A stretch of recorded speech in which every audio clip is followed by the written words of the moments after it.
Sleeping Beauty's real name was Priscilla and was no beauty. Don't get me wrong, she was very pretty on the outside, but on the inside she was very different story entirely. Her beautiful long hair did not follow perfect curls, but she made 5 maids redo it a dozen times each morning, just to be mean. And while she did have big blue eyes, they never twinkled with merriment. Instead, they glinted with malice and glared with anger. Her pretty mouth never smiled. It was too busy pouting, whining, and yelling.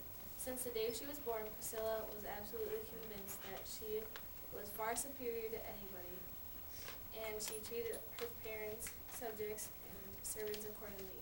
She ordered them about day and night, making them run back and forth for her pleasure. She never said please or thank you. Instead, she stomped her feet, shook her fists, and complained about everything. Nothing was ever good enough. Her meals were too hot or too cold. Her dresses were too tight or too loose. The furniture was too hard or too soft, and so on. As you can well imagine, not only did Priscilla dislike everybody, but the feeling was definitely mutual. Priscilla's parents, the king and queen, were very kind. They loved their subjects and ruled them fairly. They were both extremely distressed about their only child's behavior and did all they could to improve her disposition. When Priscilla was a child, they hired their best storytellers and musicians to perform for her. They brought in other children for Priscilla to play with and filled her room with piles of toys. But Priscilla was rude to the storytellers, broke the musicians' instruments, and chased away the other children. She hoarded her toys and asked for more, but she never played with them. The king and queen became desperate. They even tried putting extra sugar into her meals, hoping to sweeten her temper. But although the court dentist was pretty busy, nothing worked. As Priscilla's 16th birthday approached, the king said to the king with tears in her eyes, I'm at my wit's end. We've tried everything we could think of, and nothing has worked. Our daughter is awful. She will never be a good successor to the throne. And no one will ever marry her, even for half the kingdom. Besides, she wouldn't accept anyone anyway. Before we give up, maybe we should consult our council once more. Perhaps someone has thought of a new idea we can try. and that's what they did. All the royal counselors gathered in the royal meeting hall to offer their advice on this situation. They murmured knowledgeable and sketched wisely, but no one could think of anything to say. After 16 years, they were all out of ideas. Eventually, everyone realized that someday somebody would have something to say. He was retiring soon and felt he could take a little risk. Let us approach this problem practically. For 16 years, we have been racking our brains to determine how to make Priscilla more pleasant. Perhaps we should approach this dilemma from another angle. When is the princess most pleasant? Oh, this was a difficult question. The princess was seldom in a good mood. Finally, after a lot of head scratching, one counselor said brightly, The princess seemed to be in a good mood when I saw her yesterday. Well, what was she doing? She was, twisting the royal cat's tail. Yes, well, thank you. That wasn't exactly what I was looking for. Oh, what's the use? Priscilla's only pleasant when she's sleeping. Ah, that's interesting. Sleep is known to have a creative and smooth powers. Maybe all the princess needs is a nice long sleep. What do you mean? Priscilla sleeps quite well, even if her bed is not made to her satisfaction. When I say a long sleep, I mean a really long sleep, like something that lasts for years if necessary. For years? How is that even possible? Well, we could have the court magician cast a spell that would make the princess sleep until her temperature, shall we say, mellows. I guess that might work. What if she never mellows? We can't just let her sleep forever. I have it. The spell will work until either the princess becomes pleasant or happy or until 100 years have passed. If she is still sleeping after 100 years, a prince will find her and kiss her, ending the spell. We have to think about this for a while, no matter how terrible she is. Priscilla is still our daughter, and we have to do what is best for her.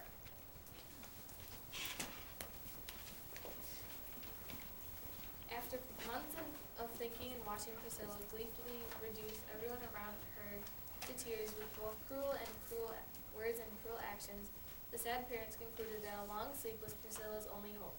Once they reached that decision, the king and queen had to find a way to carry it out. After consulting a court magician, they decided to throw Priscilla a sweet 16 party. They would present her with enchanted spindle as one of her gifts. The careless princess was sure to hurt herself, unleashing the spell. On the day of her birthday, Priscilla had a great time. She yelled at all 5 of the maids to help her get ready, pulled their hair, and made them change her dress and hairstyle 20 times. On the way to the ballroom, she tripped the servants who were carrying trays of food for the dining table and laughed heartily while they scrambled to pick up the broken dishes and clean up the food. She kicked her pet dog hard enough to send it flying across the room and snipped the flower blossoms off the floor. During the party, she continued to enjoy herself. While dancing, she stomped on her partner's feet with her spiked heels, which she wore specifically for that purpose. When all the guests were in their fancy clothes and sat down to dinner, Priscilla began to spill red wine and throw food at everyone seated at the table. The guests looked horrified but said nothing. After all, she was the princess and it was her birthday. The king and queen sat helplessly and watched while their daughter tormented the honored guests. They knew that if anyone approached Priscilla, she would throw a tantrum. Finally, the time for opening gifts arrived.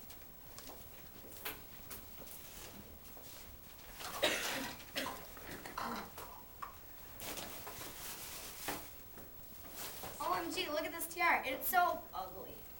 What kind of name is that? Ha ha ha. A spindle?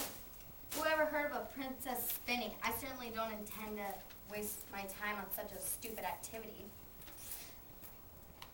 But I think I will make good use of this sharp point. Yes, indeed. It will help me make the servants move faster. Ouch! Oh yes, this will do just fine. If the guests thought this behavior strange, they did not mention it.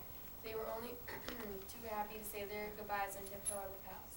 Most of them had come to party out of respect for the king and queen, and while they pitied the poor couple, the guests did not want to spend any more time with the unpleasant princess than was absolutely necessary.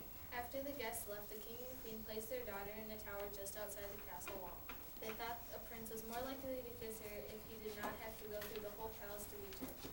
The queen put the spindle near the bed, as the sight of it made her too sad to keep it in the castle. The king and queen made sure that Priscilla was comfortable, beautifully dressed, and the room was warm and clean, and they visited her every day. As time passed, fewer people remembered Priscilla, and the tower in the woods became the center of many legends. The only true thing people remembered was Priscilla's great beauty. People added new elements to the story, creating fairies and jealous witches to make it more interesting. Someone even insisted that the princess was cursed because one fairy felt smelled her when she was not invited to the birthday party. And so the sleeping princess became more and more mysterious until no one remembered how nasty Priscilla had been. About 100 years after Priscilla went to sleep, a prince was riding through the forest and the walls of the old castle. He had heard many stories about the beautiful and mysterious sleeping princess, and as he was rather conceited, he was sure that she was meant for him. He spent days wandering through the forest, hoping to glimpse the tower. The thorny bushes tore at his clothes. He and his horse were tired and hungry, and the prince was determined to accomplish his mission, and the horse did not have a choice. One morning, he spied the tower, which was lit by the rising sun. The prince hardly noticed the next few hours as he hacked his way through the brush. He was busy imagining what the princess would look like and composing what he would say to her. When the prince finally reached the tower, he found the door open. He flew up the curving stairway, breathless with anticipation. The stairs ended abruptly, and suddenly the prince burst into a large room, in the middle of which the princess was sleeping on a large, luxurious bed. The prince stopped and stared. He even pinched himself to make sure that he was not dreaming.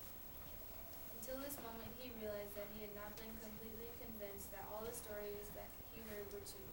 His knees grew weak, and he began to hold on to the wall to keep him from falling down. The princess was as breathtakingly beautiful as he imagined her, or once her face was relaxed and not screwed up in the scalp. Her many curls spilled onto the pillow, framing her face, and her clothes were very becoming. That century of fashion was just coming back into style. Once the prince reclaimed his wits, he slowly brushed the bed, kissed Priscilla reverently, stepped back, and waited to see whether the enchanted princess would wake up as legend said she would. The story was true.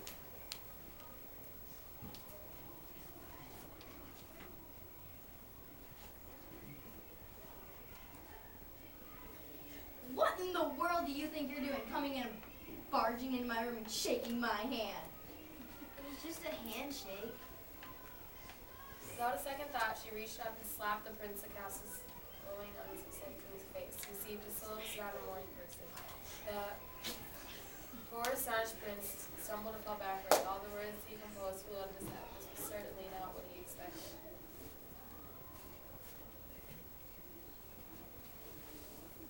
As Priscilla's smooth forehead wrinkled with rage, her large blue eyes narrowed with hostility, and her round cheeks flushed with red anger, and her beautiful face turned downright ugly.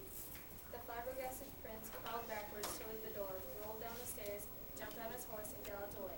He never told anyone that happened. He was sure that no one would believe him, or that anyone who did would laugh at him for the rest of his life. One thing that he did know for sure, he would be a lot more careful about whom he shook hands with in the future.